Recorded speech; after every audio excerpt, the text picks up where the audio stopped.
Hello, everyone. Just going to give it a second for people to log on. Thank you for coming tonight.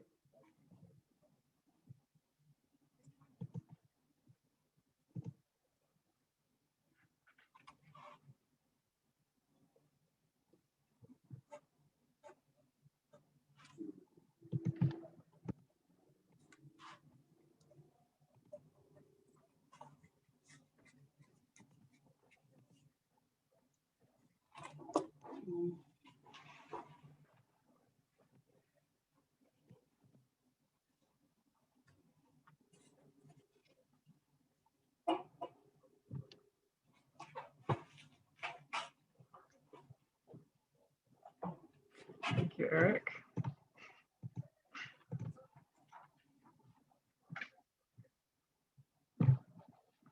Alrighty, we can get started. I just wanted to introduce myself initially. My name is Danielle Angelari, and I'm the executive director of NAMI Northern Illinois, which is an affiliate of the National Alliance on Mental Illness.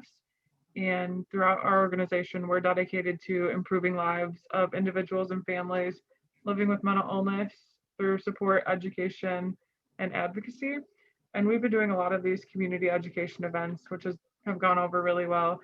I guess one good thing about virtual is you can reach people where they are, and it makes it way easier for some. Um, just wanted to give a few updates on our end.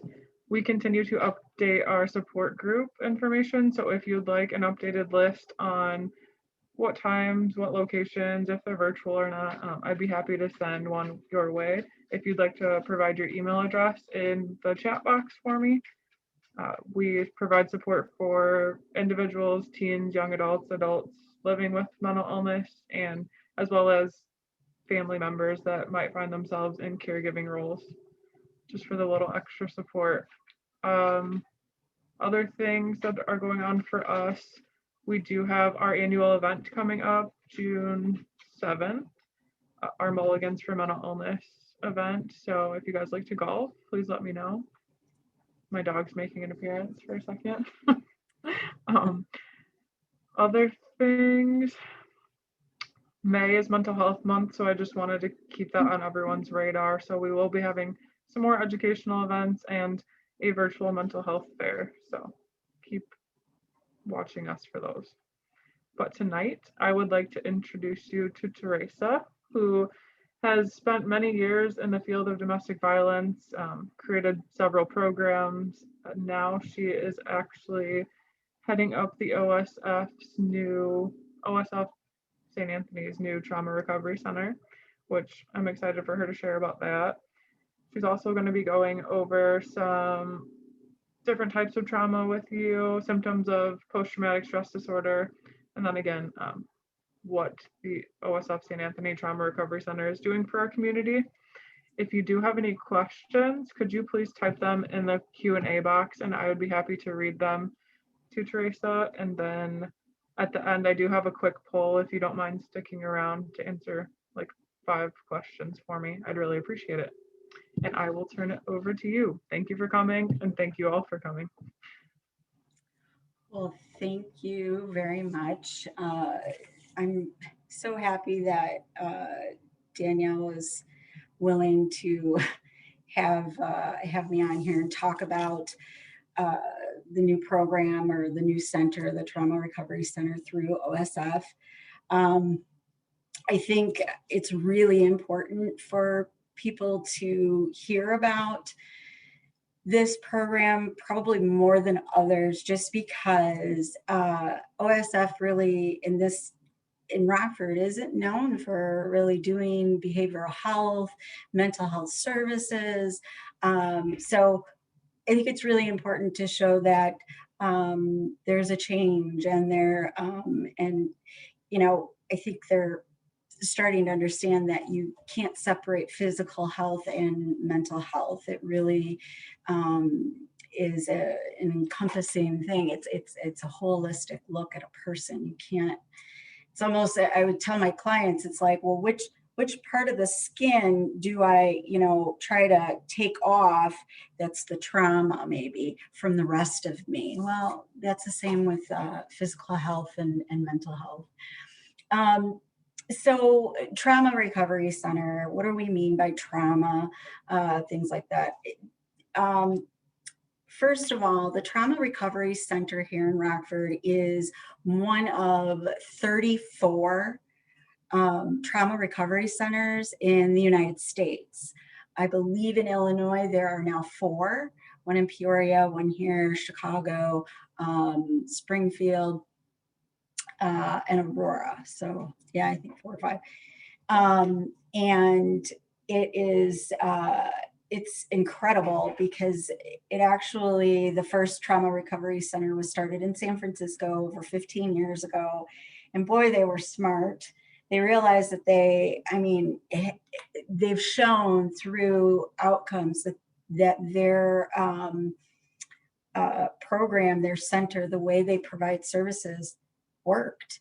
And they pretty much put a patent on it and has gone to different states around the country and pretty much, quote unquote, sell their idea. And if the state is like, this is something that we think we'd really like to invest in, and they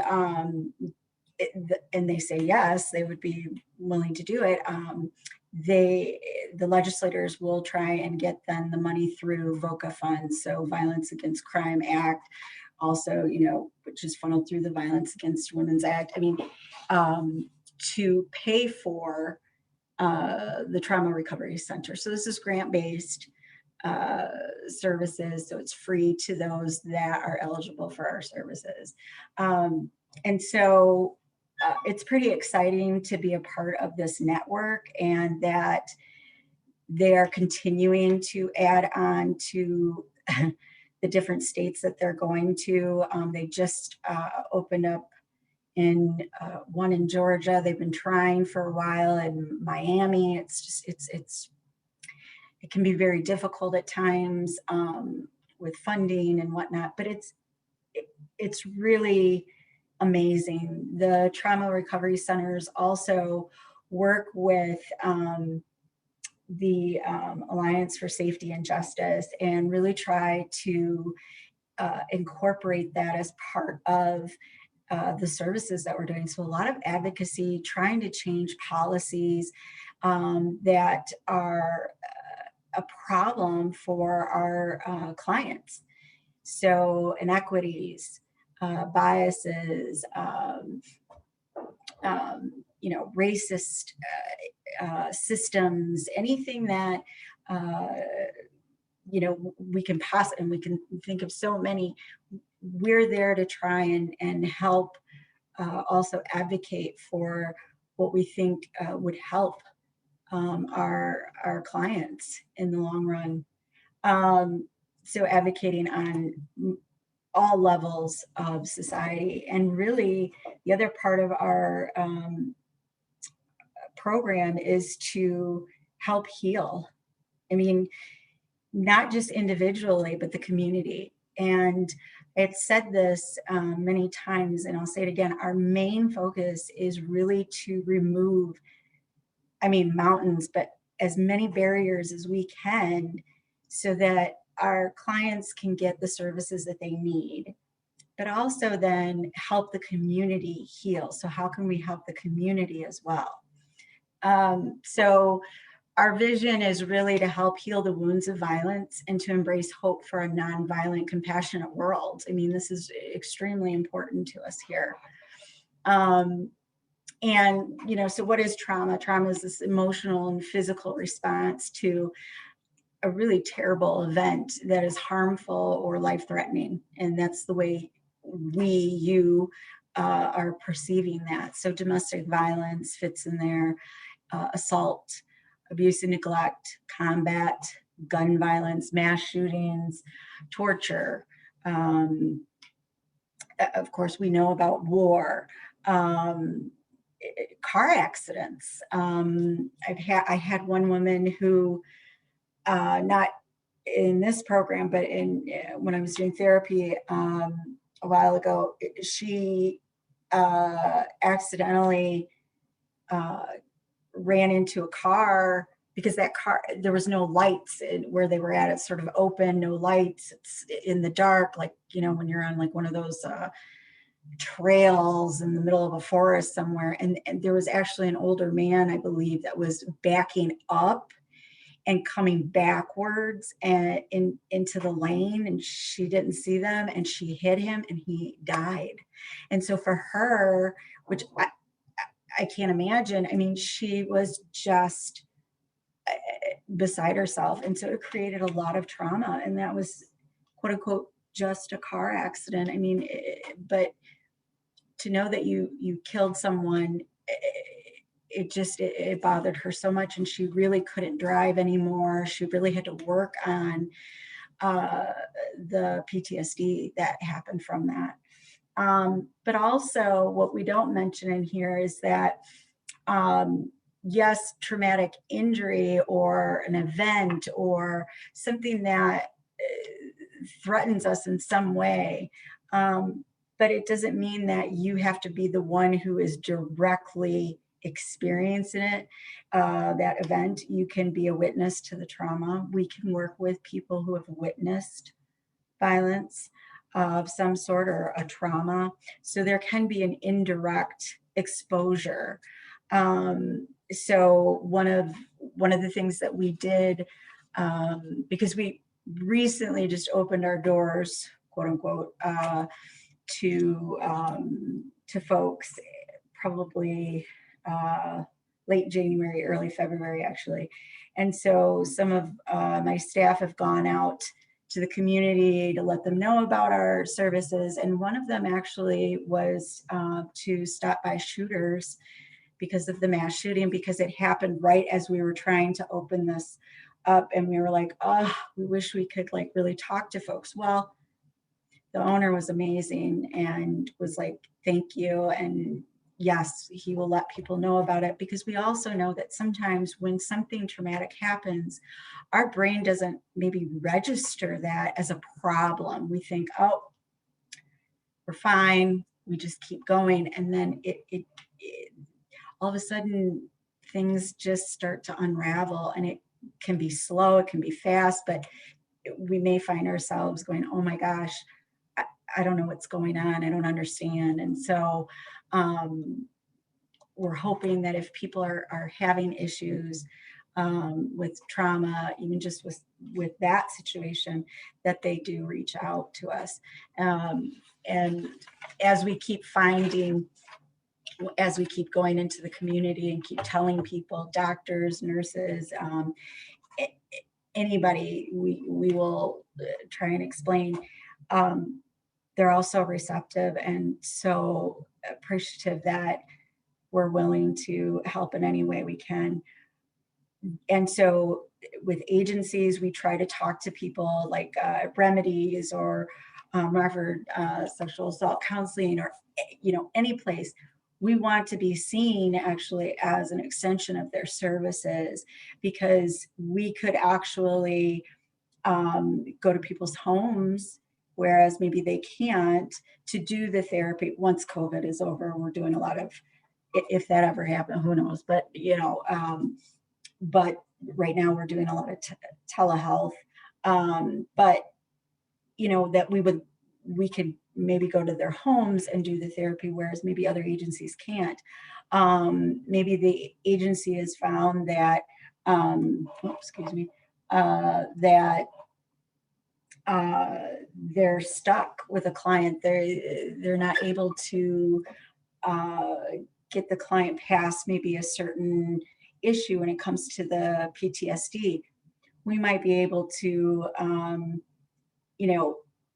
take that person on and do some intensive services, and then say, okay, I think we got them past this sort of maybe hump in therapy, I would say, because we can get stuck with things. Maybe we need to listen to a different person or whatever, and then they can even go back to the services that they were getting, because we are truly about wanting to help these folks in any way possible. But when you look at the criteria for PTSD, I mean, there's so many things that you have to look at.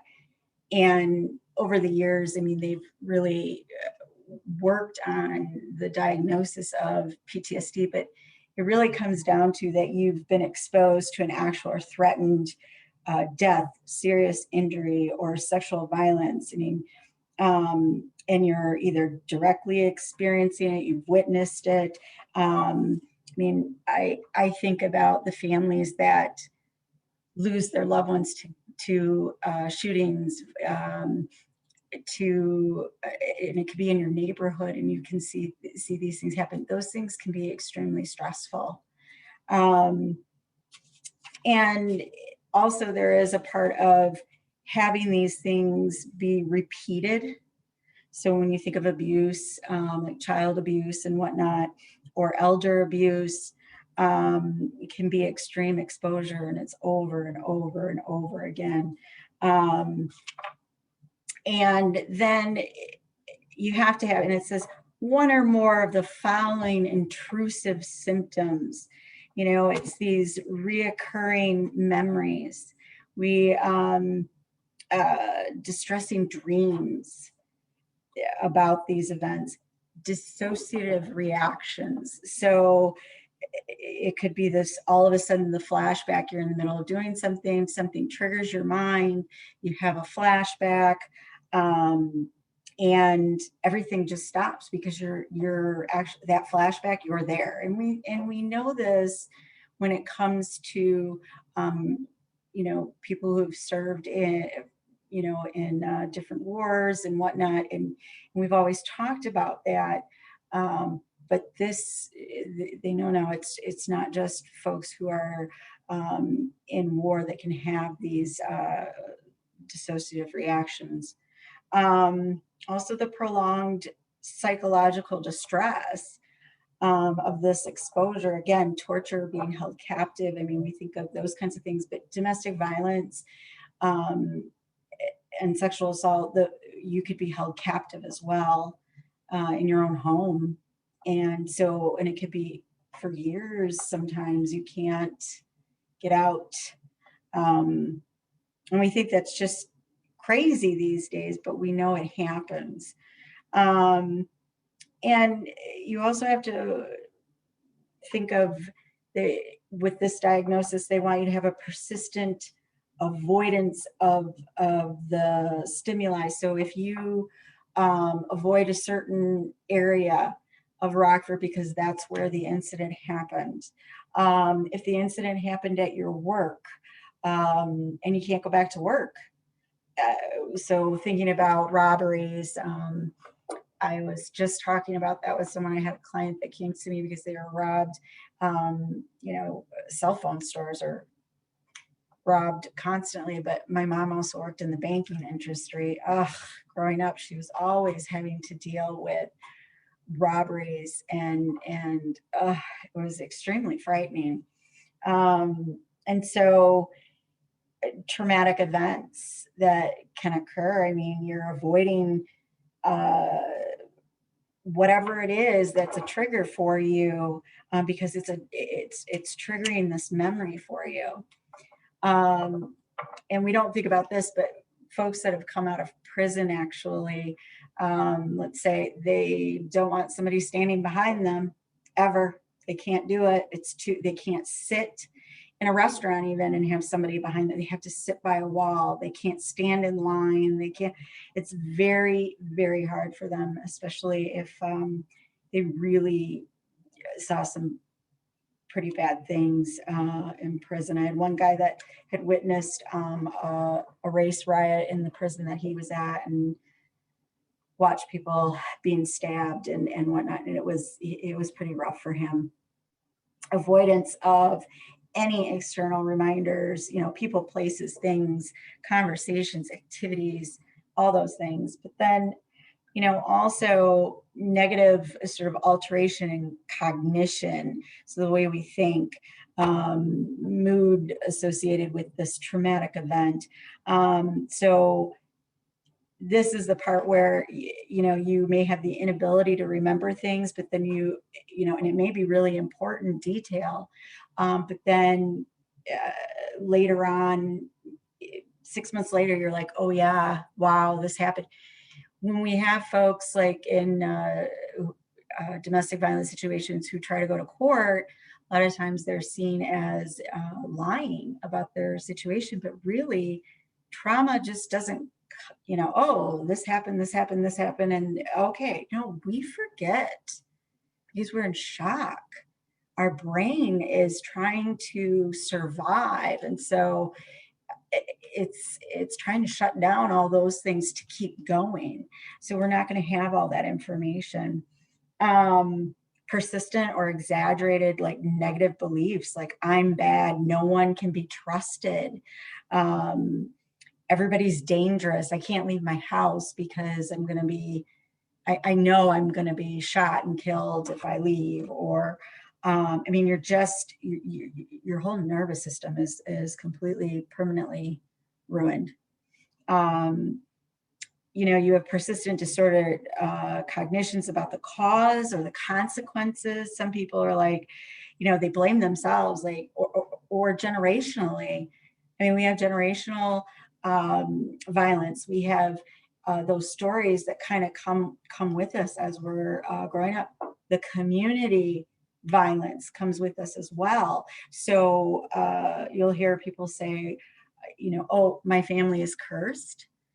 This is what happens in our family, or there's just no talking about anything. I mean, it's like, we're not talking about this, but it's negative about the way they think of the world. They have fear, horror, anger, guilt, shame. They just are detached from even reality in a lot of ways. And you can look at people and be like, well, it just doesn't make sense why this person maybe is so persistent in being so negative or so fearful. They also can have behaviors where there's angry outbursts, they're very irritable, they're maybe reckless, self-destructive. So here we are with maybe drinking, drugs. They're very hypervigilant. You'll notice folks can handle a lot of noise or, things like certain light, certain things that they see on TV, they can't handle it. They're jumpy. If they hear something, they're very hypervigilant. So they have an exaggerated startle response and we've seen this where somebody will have that response and people are like, oh my God, what is your problem? It's no big deal. It's just me opening the door or whatever. But it is a big deal. Our brain doesn't understand that it is just a door being open. What it is, it's been altered to think that noise, any noise, is an issue of danger, and we have to get out of danger. I mean, our brain is wired now to be on constant high alert. So everything can be dangerous. Can't concentrate if you're thinking that way. You either can't sleep or you sleep too much. Eating, too much, too little, you can't regulate. And these things after the traumatic event,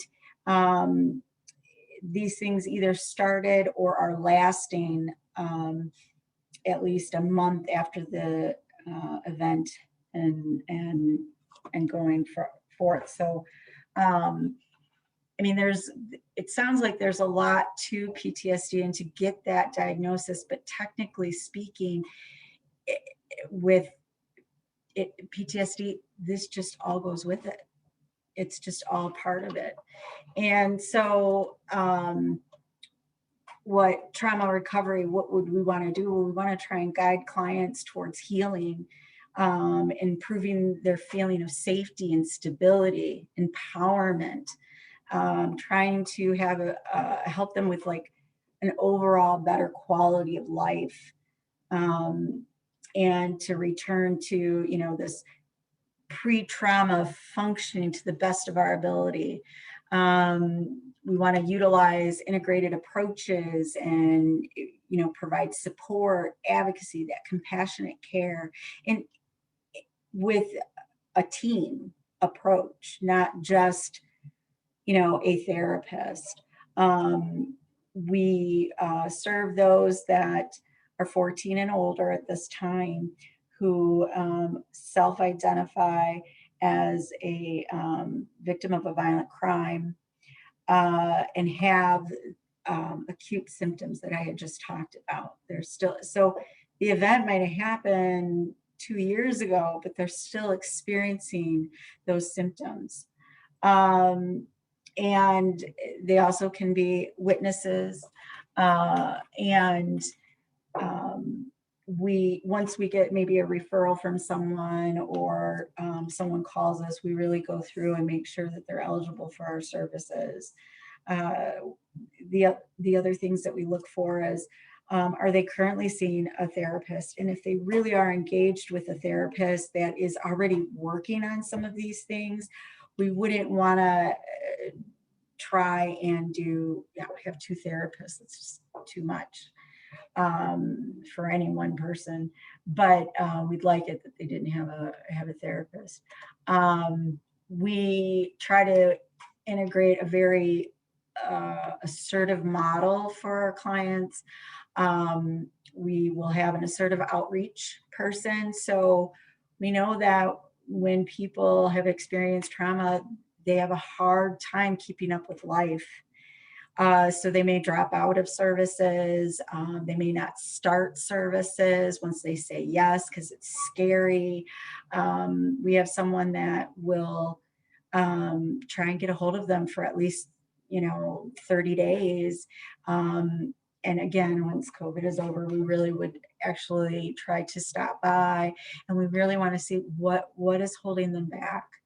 We want to keep them engaged if they're on a waiting list, having that outreach person go to the clients, check up on them, give them any services that we can do in the meantime while they're waiting for therapy.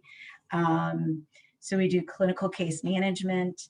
We're doing trauma-informed psychotherapy, evidence-based treatments, very trauma-specific. Our therapist will be trauma certified here shortly as we've been trying to get everything going.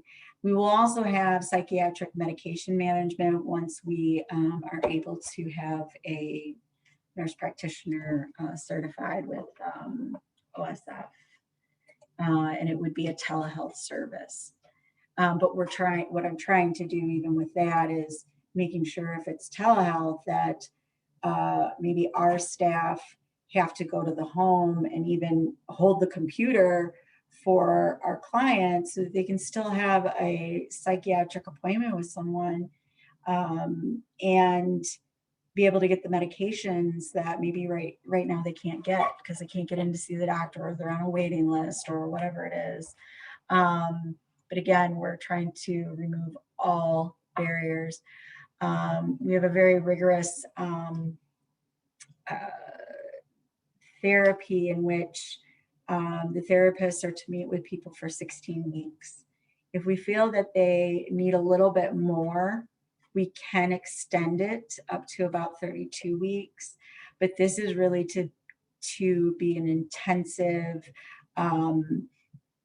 therapy around the symptoms of PTSD and trying to get those symptoms to a manageable level.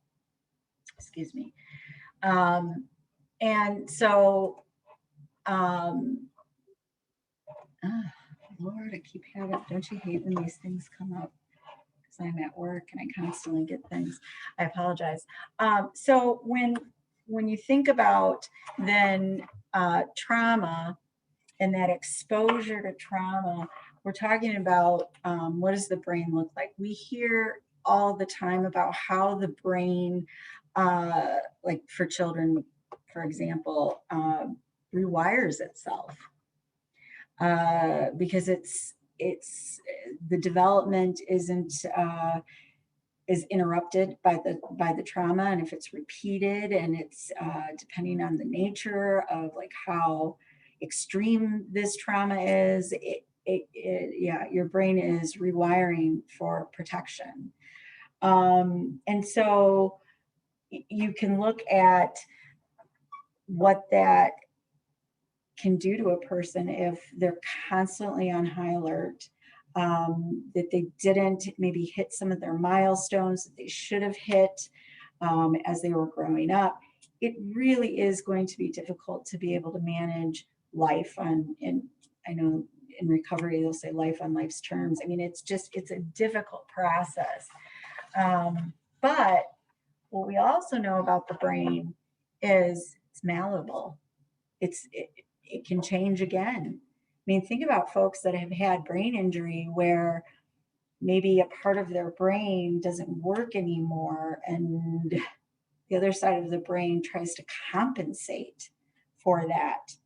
And it's just amazing. And well, it's the same thing with trauma. And there are different, you know, things that we would like to do with folks to help them with managing these symptoms. And I'm sure people hear about, grounding. For instance, we want to help people understand grounding. That is really looking at the five senses. What we know about trauma is it's connected to all your senses. I mean, this is why you're going to have vivid flashbacks. That's why people can say, you can't smell that, you can't see that, you can't taste that. I mean, they can be extremely vivid flashbacks, and and thus being again afraid. Why wouldn't you be? You feel like you're right back there. So what we try and do with coping skills isn't just to identify coping skills as in, try to do some meditation or whatever. We really want to identify coping skills that help with each of those senses, especially if you're hypervigilant about noise. We need to really try and identify, are there certain noises? Are there, are they high pitched? Are they very low? Are they, whatever it is that we need to try and figure out, how do we cope through that? How do we talk to our brain? When we try to have clients also talk to their brain before they go to sleep, you need to tell your brain you're safe, you're okay, you're in your own home. And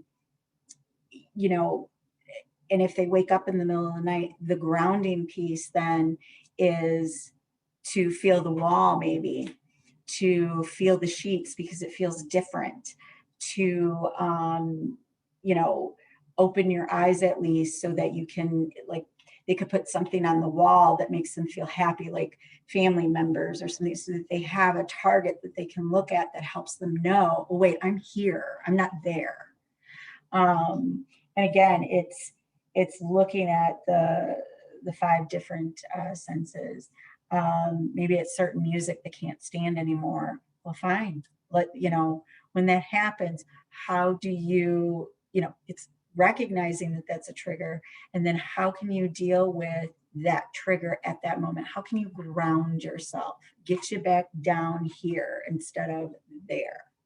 So we really try to work on identifying those things and helping the brain understand that that's that you're not being harmed right now, that maybe those things happened 20 years ago even. But our brain doesn't care that it happened 20 years ago. It thinks the world is harmful. And so it'll always be triggered. I don't know if people have looked at very quickly, like an ACE score, an ACE, where it's like, I think it's 10 questions, and really it's a very quick 10 questions. It's did a parent or other adult in the household often or very often swear at you, insult you, put you down, humiliate you. We don't think of those things as traumatic, but for a child, it certainly is. Or act in a way that made you afraid that you might be physically harmed. You know, not just witnessing domestic violence, but being also being abused by that same person. But it goes through and then asks about being pushed or grabbed or slapped or and continuing to go on. Study after study on the ACE scores will show that there is a direct correlation between longevity of life to your score. So the higher the score means the more adverse sort of traumatic events that have happened in your life, which means possibly early death. I mean, this is, you know, the more adverse childhood experiences, the more you're going to have social, emotional, and cognitive impairment. You adopt health risk behaviors. Talked about drugs, alcohol, smoking, whatnot. And then it's then more likely that you're going to have then more diseases, more disability issues, more social problems, and then again, early death. And so when we think about a lot of the fibromyalgia, the autoimmune diseases, chronic pain, you know, and I've often talked about PTSD with the medical community. You can go to a doctor and they can make you feel like, well, you're just crazy because what you're talking about, well, it's in your head. You probably just need to see a doctor. You know, trauma, again, it's a holistic view here. And we know that. I don't know why we ever thought that it wasn't. But you will see a lot of folks with issues of fibromyalgia, issues with autoimmune diseases and chronic pain. Because I think, again, with trauma and abuse and neglect and the worry and the stress, you push your brain, which pushes your body to its limits. And especially if you see folks that never talk about trauma, never talk about it. I worry about men in that way when we don't encourage them to talk about their feelings. It's okay to cry. It's okay to be vulnerable. When you don't do that, though, that it's almost like drinking poison, holding on to it. And what is it going to do? It's going to rot you from the inside out. It will come out. It will come out. It may not be the way you want it to come out, but it will, because it can't just stay in the mind. It can't, your body will also try and hold on to it too, but it just can't. You'll have irritable bowel syndrome. You'll have all these other things that are going on. Not to say that those things and autoimmune disease doesn't happen to folks without all of this, because it does. But it's the likelihood that it's happening to folks that have had trauma in their life is quite high, and we've seen that over and over. So, I mean, what we want to try and do with folks is get them to understand these triggers, to help them regulate their emotions, get them to a place where they can learn to talk to their brain and learn that they're going to have to really work on that. And it's difficult. It truly is difficult. And try to have some ways of having physical wellness, really trying to take care of themselves to the best of their ability. I mean, when I do therapy, I mean, the first things I ask folks are, what are you eating? What are you drinking?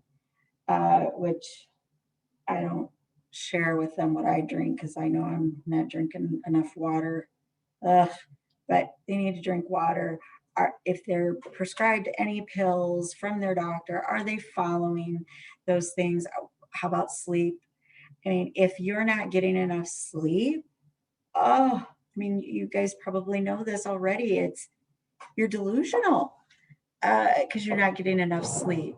You can't make good choices when you don't get enough sleep.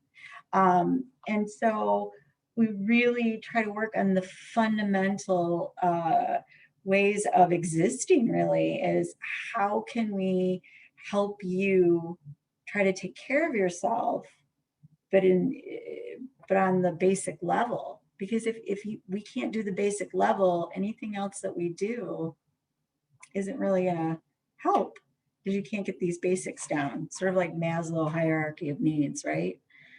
Same sort of thing. But we also want to help them with socializing and uh, really paying attention to their environment, who's their tribe, who's around them that helps them stay well, who's supportive. And that's another aspect of what we can do too is be an advocate. So if somebody needs that support at the courthouse, let's say for order of protection, we can go with them. They are frightened of their landlord. They don't want to go talk to him by themselves. We'll go.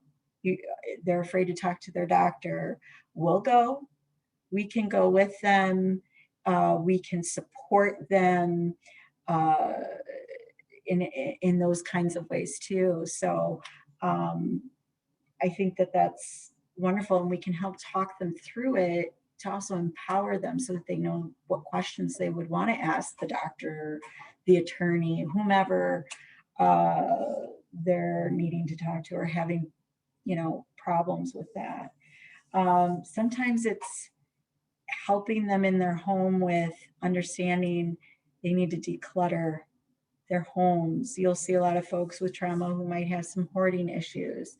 Um, and trying to help them understand what that's doing to them. That environment isn't supportive, it's not helpful in any way.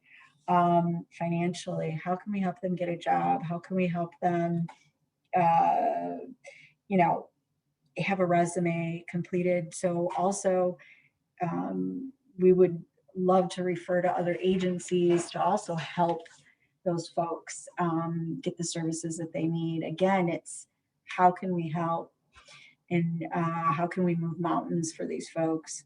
One of the other things that staff here at OSF will be on call for during the day for the emergency department here at OSF. So if somebody comes in through the emergency department or is flown in because of a trauma incident, and the doctors or nurses identify that they are a victim of a violent crime, we ask them to let us know, and we can come to them bedside and talk with them and try to have them be a part of our program and give them the services that they need. So if somebody ends up being, here in the ED and has to stay in the hospital, we can come visit them in the hospital to help them get the services that they need. So we would, so we're still working on that piece and try to educate folks here about, hey, we're here, you can use us, but we're so new that people are like, who, what's going on? But helping folks with financial sorts of things is really important. So where can we help them in that way? Spiritually, I think it's important to have some sort of spirituality, and and encourage folks to find what that means for them, because we want their wellness to be well-rounded. Again, it's a holistic view. in order to be able to stabilize yourself when you've experienced such trauma. So that's what we would really try to work on with people when they do come to see us or we go to see them. Really trying to use the community as much as possible. So let's say, people want us to see us in their home, but there's too many people in the home. Like grandma's there, and then grandpa's there. Well, okay, well, we're gonna try and use the United Way strong neighborhood homes, or working with right now the YMCA to get the details down, but they're going to allow, let's say, if somebody has children at home that are really young, maybe we could provide the therapy at the YMCA while the children can get the child care. I mean, we have to call ahead and, there's all these details, but we want to be able to do that because, I mean, how do you do therapy when you have maybe a 2-year-old and a 3-year-old? I have a 5-year-old. Well, one, I'm old, so I'm trying to deal with, running around after a 5-year-old. I don't know what I was thinking, but I can't even keep up with that. I can't even call my folks because, so to try and get therapy and to deal with trauma while you have your children, it's how do we do that? So it's really trying to use the community and to think outside the box and, again, move mountains for folks so that they can get the services that they need. We really want to be a part of a healing community. I don't know about you. I grew up in Rockford. I was gone for about 10 years in Chicago, and then fell in love with my husband, and so I had to come back to Rockford. And I'm tired of seeing Rockford being on the top 10 list for the worst places to live. There's so much more here, and we need to be able to show that not to everybody else out there, but even to ourselves, that it is okay to live here. It is safe. It is supportive. And how can we do that? How can we heal? Because there is a lot of trauma in our community, whether it's generational, community-wise, and violence-wise. It's just, it's something that we need to work on. I guess I would say I think that's it for right now. I don't know if anybody has any questions or comments or whatever. I do see you have 2 questions here. Are counselors in your program trained in EMDR? We have right now one person who is trained in EMDR, and I'm hoping that if the other therapists are wanting to get that training, that we can get them trained. Not everybody wants to be trained as with EMDR, but we have at least one. Thank you. Do you have a board certified child psychiatrist on staff? No, and I know we need one. And I think if we could just get a nurse practitioner on first and really try to find, it's going to have to be a telehealth issue, and it would be very hard to do, but I think that's the only way we're going to get somebody in this area, because I know we need that badly. Good question. How are services paid for? So through the ICDVP grant, so I always forget all it's like the information it's like Criminal Justice Information Authority. It's so long, but they they get funding through, it would be then Violence Against Women Act that funnels through the Violence Against Crime, Act, and and it funnels through that way. But it's grant based, and it's something that I hope, like right now, I hope that after we get going, after a little while, I can start to concentrate on how to provide financial stability with or without a grant, and also diversify our grant, because really right now we just have the one grant, and that's just not a good thing to do in this time frame, because I think it's a very important need in this community. Thank you. Does anyone else have any questions? Be happy to.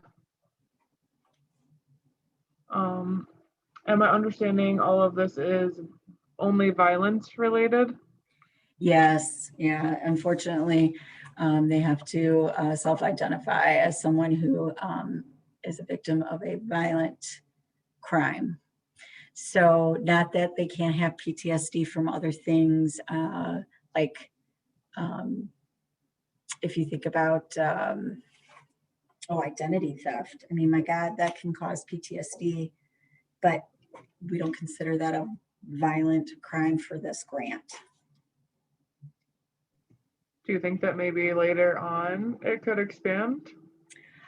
I'm hoping that through the American Rescue plan that the president signed, I'm really hoping that we can expand our services to have more, because right now we only have 3.5, and I say half therapists, because the clinical supervisor will have it has a half of a caseload, and it's not enough for this area. But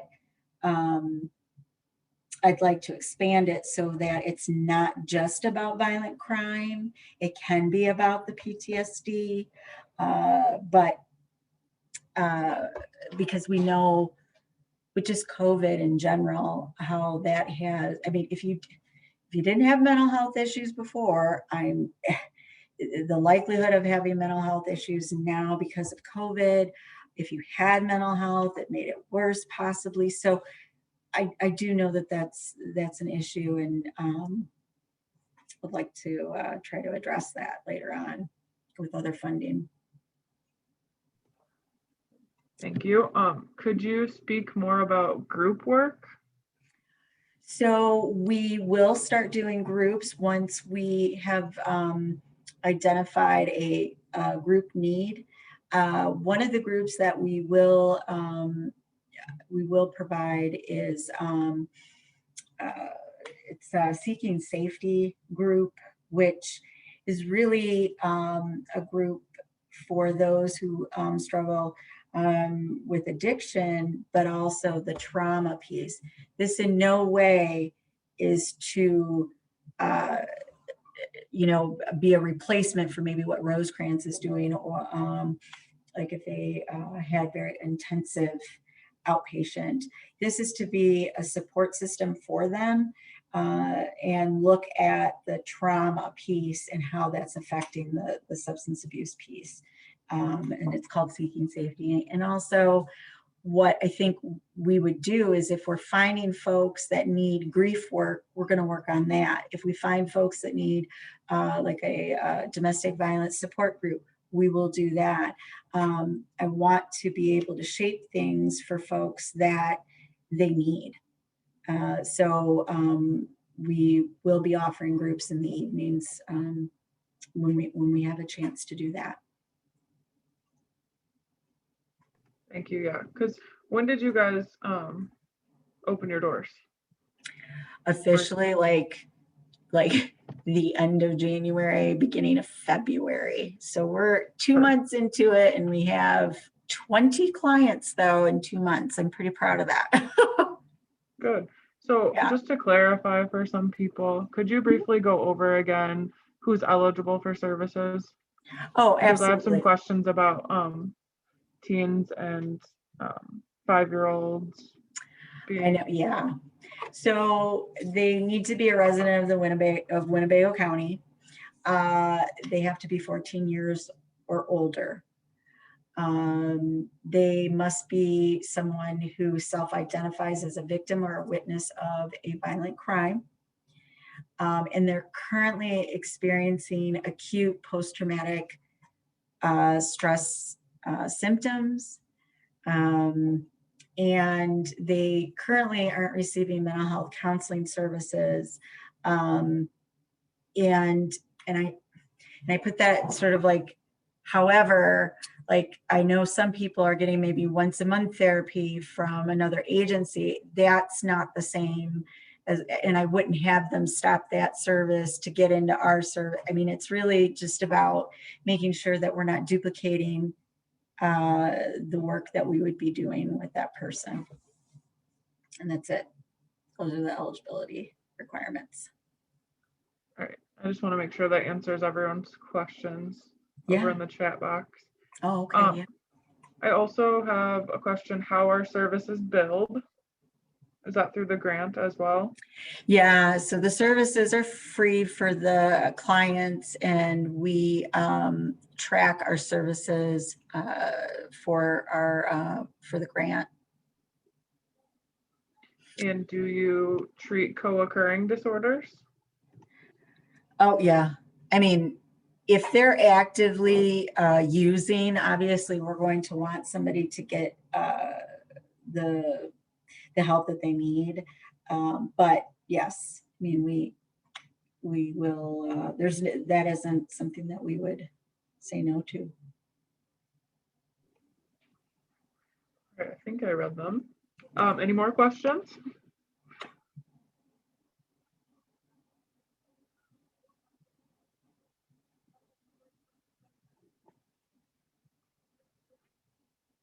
If no, would you mind if I shared your contact information with the list and maybe the recording from tonight? So if people have more questions, they can reach out.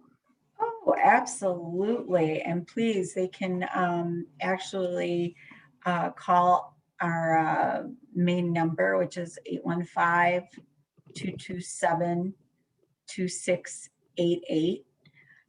We also have a general email box. People want to send an email. It's capital T, capital R, capital C, and then it's referral@osfhealthcare.org. And yeah, anybody would be willing to answer your questions. But yes, if you'd like to contact me, it's, gosh, what is it? What is my email? T Yehling or Therasa.Yehling. They make it so long. Therasa.Yehling@osfhealthcare.org. So yes. Was that correct down there, Theresa? Oh yeah, Your there email. you go. Ooh, you got it too. The ASA. Good job. Everybody messes up. I have a question, another question that popped up. Do you provide in-services to schools about the program, or would you?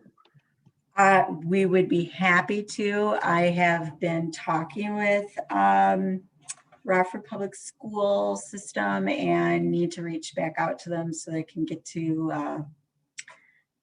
some of the high schools and whatnot. But yes, we would like to collaborate more. So, hey, we'll, wherever you want us, we're going to go. Because we know it's important. Awesome. Well, I appreciate you a lot for sharing with us all of this information. Sure. And I'm happy that you're here in the community doing this work. Yeah, me too. I do have a quick poll for our participants I just want to share. Okay. Just a quick, how did you find out about this survey?